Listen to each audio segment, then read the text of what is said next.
समझ आती कि 15 रुपए लीटर तेल लैके तो साड़ी पौनी 350 का देंगे ने पे या 400 रुपए ये जाती नहीं तो की 400 प्लस है हो गया कि जा रहे यार ਇਹਨੂੰ ਤੇ ਬੰਦ ਕਰੋ ਵੀ ਸਾਡੀ ਵੀਡੀਓ ਬਣਾ ਰਹੇ ਹੋ ਭਗਵਾਨ ਜੀ ਕੀ ਕਰ ਰਹੇ ਹੋ यार वैसे ਉੱਠ ਗਏ ਤੇ ਖਾਣ ਵਾਲੇ ਬਹੁਤੇ ਆ ਰਹੇ ਨੇ ਲੈਣ ਵਾਲੇ ਕੰਮ ਨਹੀਂ अच्छा मंडी का रेट बहुत ज्यादा 50 लाख तो शुरू हो रहा है ਹਾਂਜੀ ਹਾਂਜੀ ये 50 लाख की कुर्बानी कौन देगा ਜਿਹਨੂੰ ਤਫੀਕ ਉਹ ਤੇ ਦੇਣਗੇ गल ठीक है अगर वो जानवर इन्ने तक होए ना तो फिर ਬਸ ਫਿਰ ਇਹ ਤਾਂ ਉਹਨਾਂ ਨੂੰ ਪਤਾ ਨਾ ਜਾਣਾ माशाल्लाह किस दिन तो खड़े थे गुजरात वाले ਅਸੀਂ ਅੱਜ 5-4 ਦਿਨ ਹੋ ਗਏ 5-4 दिन कोई गाहक आया ਗਾਹਕ ਆ ਰਹੇ ਨੇ ਕਾਫੀ ਆ ਰਹੇ ਨੇ ਪਰ ਵੇਖਣ ਵਾਲੇ ਬਹੁਤੇ ਨੇ ਲੈਣ ਵਾਲੇ ਕੰਮ ਨਹੀਂ यार नहीं ਤੁਹਾਡੇ को कोई हैगा ਸਾਡੇ ਕੋਲ ਇਸ ਤਰ੍ਹਾਂ ਕੰਮ ਹੀ कैसे जा रहा है? ਅੱਗੋਂ ਲੈਣਗੇ ਤਾਂ ਕੋਈ ਸਾਡੇ ਕੋਲ ਆਣਗੇ ਨਾ यानी कि मंदी ने ਮੰਦੇ ਨਹੀਂ ਹੈ अच्छा ਤੁਸੀਂ यानी कि लोग नहीं ले रहे ਨਹੀਂ ਲੈ ਰਹੇ अच्छा ਤੁਸੀਂ ਕੀ ਸਮਝਦੇ ਹੋ ਰੇਟ ਬਹੁਤ ਜ਼ਿਆਦਾ ਨੇ ਜਾਂ ਕੋਈ ਠੀਕ ਨਹੀਂ ਤੁਸੀਂ ਦੱਸੋ ਹਾਂ ਇਸ ਟਾਈਮ ਤੇ ਜ਼ਿਆਦਾ ਵੀ ਨੇ ਠੀਕ ਹੈ ਤੇ ਕੰਮ ਵੀ ਨੇ ਕਿਉਂ ਜਾਨਵਰ ਦੇ ਹਿਸਾਬ ਨਾਲ ਹੈ ਨਾ ਠੀਕ ਹੈ ਜਾਨਵਰ ਜ਼ਿਆਦਾ ਨੇ ਜਾਨਵਰ ਜ਼ਿਆਦਾ ਤੇ ਗਾਹਕ ਕੋਈ ਨਹੀਂ ਗਾਹਕ ਕੋਈ ਨਹੀਂ ਅੱਛਾ ਜਦੇ ਤੁਹਾਨੂੰ ਕੀ ਲੱਗ ਰਿਹਾ ਮੰਡੀ ਦੀ ਕੀ ਸੂਰਤ ਹਾਲ ਹੈ लगता ठंडा मठा ही है काम ठीक है तो यानी कि रोजगार आउंदे ने गाहक लेकिन रेट इन्ना को है ठीक है। अगला बंदा सुन के पिछा हो जाता है यानी कि ਹੁਣ ਅਸੀਂ ਮੈਂ ਦੇਖਿਆ ਕਿ ਇੱਕ ਜਾਨਵਰ ਜਾਂ ਛੋਟਾ ਜਾਨਵਰ ਤਕਰੀਬਨ 5-6 ਮਨ ਦਾ 12 ਲੱਖ ਰੁਪਏ ਦਾ ਹੈ। बिल्कुल ਇਹ ਤਾਂ ਜ਼ਿਆਦਤੀ ਦੀ ਗੱਲ ਹੈ ज़्यादती है 50 ਲੱਖ ਤੋਂ ਸ਼ੁਰੂ ਹੋ ਜਾਂਦਾ ਜਾਨਵਰ बिल्कुल ਇਸ ਮੰਡੀ ਇਸ ਵਕਤ ਮੌਜੂਦ देखे ने ना जानवर इन्होंने कितनी कीमत दसी 50 ਲੱਖ ਰੁਪਏ 50 लाख रुपया हाँ जी। ते दिल करे तो 50 लाख से 4-5-6 आ जाना 6 ਆ ਜਾਣ ਦੇਖੋ ਕਿਰਾਇਆ ਕਿਹਦਾ ਜਾ ਰਿਹਾ ਹੈ बस किराया भी ਗਲਤ ਭਾਈ ਜਾਨ ਹਾਂਜੀ। ਕਿ ਜਾਨਵਰ 8-10 ਲੱਖ ਦਾ ਲੈਂਦੇ ਨੇ ਠੀਕ ਹੈ। ਅਸੀਂ ਮਾਰੇ ਬੰਦੇ ਸਾਰੇ ਭਾਈ ਕੈਮਰਾ ਮਾਰ ਸਾਰੀਆਂ ਗੱਡੀਆਂ ਖੜੀਆਂ ਨੇ ਇੱਧਰ ਦਿਖਾਓ ਵੇ ਦੇਖੋ ਕਿੰਨੀਆਂ ਗੱਡੀਆਂ ਖੜੀਆਂ ਤੇ ਫ੍ਰੀ ਖੜੀਆਂ ਹੋਈਆਂ ਨੇ ਤੇ ਭਾਈ ਕਿਰਾਇਆ ਨਾ ਕੋਈ 5000 ਮੰਗੀਏ ਤੇ ਸਾਨੂੰ ਕਹਿੰਦੇ 2000 ਰੁਪਏ ਕਿਰਾਇਆ ਓਏ ਹੋਏ ਹੋਏ ਦੋ ਬੱਚੇ ਪਾਈਏ ਠੀਕ ਹੈ। ਕਹਿੰਦੇ 2000 ਅਸੀਂ ਕਹਿੰਦਾ ਬਾਊ ਜੀ ਵੇਖੋ ਦੋ ਬੱਚੇ ਪਾ ਕੇ 2000 ਦੇਣ ਦਿਓ ਹਾਂਜੀ। ਫਿਰ ਮਜਬੂਰੀ ਦੇ ਖਾਤਰ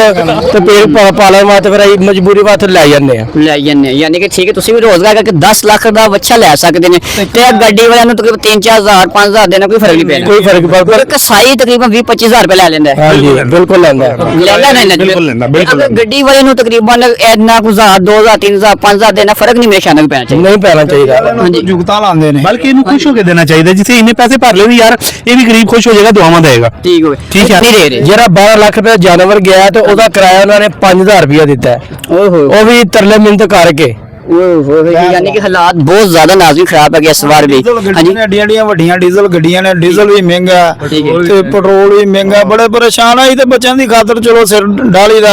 ਅੱਛਾ ਤੁਸੀਂ ਚਾਹੁੰਦੇ ਤੁਸੀਂ ਕੀ ਤੁਹਾਨੂੰ ਲੱਗਦਾ ਹੈ ਕਿ ਮਰੀਮ ਨਵਾਜ਼ ਹੁਕੂਮਤ ਕੀ ਇਹਦੇ ਵਿੱਚ ਰੋਲ ਅਦਾ ਕਰ ਸਕਦੀ ਹੈ ਆਪਣਾ ਕੀ ਆਪਣੀ ਕਾਰਗਰਦਗੀ ਦਿਖਾਏ ਤੁਹਾਡੀ ਬਿਹਤਰੀ ਹੋ ਸਕਦੀ ਹੈ ਇਹਦੇ ਚਾਚੂ ਨਹੀਂ सारा कुछ ही वो कर सकते हैं उन्होंने इख्तियार से हर चीज ਬਿਲਕੁਲ ਹੈਗਾ ਠੀਕ ਹੈ ਮੈਨੂੰ ਇਹ ਨਹੀਂ ਸਮਝ ਆਉਂਦੀ ਕਿ 15 ਰੁਪਏ ਲੀਟਰ ਤੇਲ ਲੈ ਕੇ ਤੇ ਸਾਡੀ ਪੌਣੀ 350 ਦਾ ਦਿੰਦੇ ਨੇ ਪਏ ਜਾਂ 400 ਰੁਪਏ ਦੇ ਇਹ ਜ਼ਿਆਦਤੀ ਨਹੀਂ ਤੋਰ ਕੀ 400 ਪਲੱਸ ਹੈ ਬਿਲकुल ਇਹ ਜ਼ਿਆਦਤੀ ਹੈ ਹਾਂਜੀ। ਯਾਨੀ 15 ਰੁਪਏ ਉਥੋਂ ਆਉਂਦੇ ਆ ਇਹ ਹਾਂਜੀ। ਚਿੜੀ ਤਰ੍ਹਾਂ ਕੇ ਲਿਆਉਂਦੇ ਨੇ ਹਾਂਜੀ ਹਾਂਜੀ ਬਾਰੀ ਜਹਾਜ਼ ਤੇ ਲਿਆਉਂਦੇ ਨੇ ਨਾ ਬਿਲਕੁਲ। ਤੇ ਲਿਆ ਕੇ ਇੱਥੇ ਦੇ ਦੇ ਉਹ ਇਹਨਾਂ ਨੇ ਕਿਹੜਾ ਹੁਕੂਮਤ ਦੇ ਖਜ਼ਾਨੇ ਇਹਨਾਂ ਆਪਣੇ ਪਰਸ ਭਰਨੇ ਨੇ ਭਰਨੇ ਨੇ। ਇਹਨਾਂ ਨੇ ਕਿਸੇ ਨੂੰ ਕੋਈ ਸ਼ੈ ਨਹੀਂ ਦੇਣੀ ਆ ठीक है वो कहेंगे जी आवाम की फटती है तो फटे भाई आवाम की क्यों फटे हाँ जी 10,000 ਦਾ ਚਲਾਨ ਹੈ 6,000 5,000 ਦਾ ਚਲਾਨ ਹੈ जी जी जी ਇਹ ਵੀ ਚਲਾਨ ਵੀ ਬਹੁਤ ਅੱਛਾ ਚਾਮ ਕਰਾਉਂਦੇ ਜਾਈਏ ਨਾ ਤੇ ਵਾਲਡਾਂ ਵਾਲਾਂ ਨੂੰ ਕਹੀਏ ਨਾ ਯਾਰ ਕੁਰਬਾਨੀ ਦਾ ਉਹ ਕਹਿੰਦਾ ਕੁਰਬਾਨੀ ਦਾ ਨਹੀਂ ਬਿੱਲੋ ਤੁਸੀਂ ਕਿਆ ਤੱਕ ਲਿਆਓ ਤੇ ਆਪਣਾ ਪੈਟਰੋਲ ਗੈਸ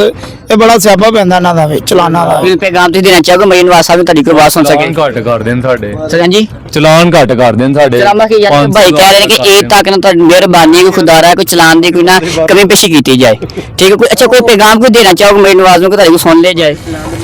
ਬਾਜੀ ਸਾਡੀ ਤੇ ਇਹੀ ਹੈ ਦੁਆ ਹੈ ਕਿ ਅੱਲਾਹ ਪਾਕ ਉਹਨਾਂ ਨੂੰ ਤੰਦਰੁਸਤੀ ਤੇ ਸਿਹਤ ਠੀਕ ਦੇ ਹੈ। ਤੇ ਗਰੀਬਾਂ ਦੇ ਬਾਰੇ ਕੁਝ ਸੋਚੇ ਜੀ ਠੀਕ ਹੈ ਬਹੁਤ ਠੀਕ ਹੈ ਸ਼ੁਕਰੀਆ ਕਿ ਜੀ ਜੀ ਨਹੀਂ ਤਾਂ ਕਿ ਇਹ ਲੋਕ ਖੁਸ਼ਹਾਲ ਹੋਣਗੇ ਤੇ ਪਾਕਿਸਤਾਨ ਖੁਸ਼ਹਾਲ ਹੋਏਗਾ ਬਿਲਕੁਲ ਤੇ ਜਦੋਂ ਇਹ ਲੋਕ ਤੰਗ ਹੋਣਗੇ ਤੇ ਪਾਕਿਸਤਾਨ ਵੀ ਤੰਗ ਹੋਏਗਾ ਉਹਦਾ ਫਾਇਦਾ ਕਰੋ ਠੀਕ ਹੈ ਬਹੁਤ ਸ਼ੁਕਰੀਆ ਜੀ ਬਹੁਤ ਸ਼ੁਕਰੀਆ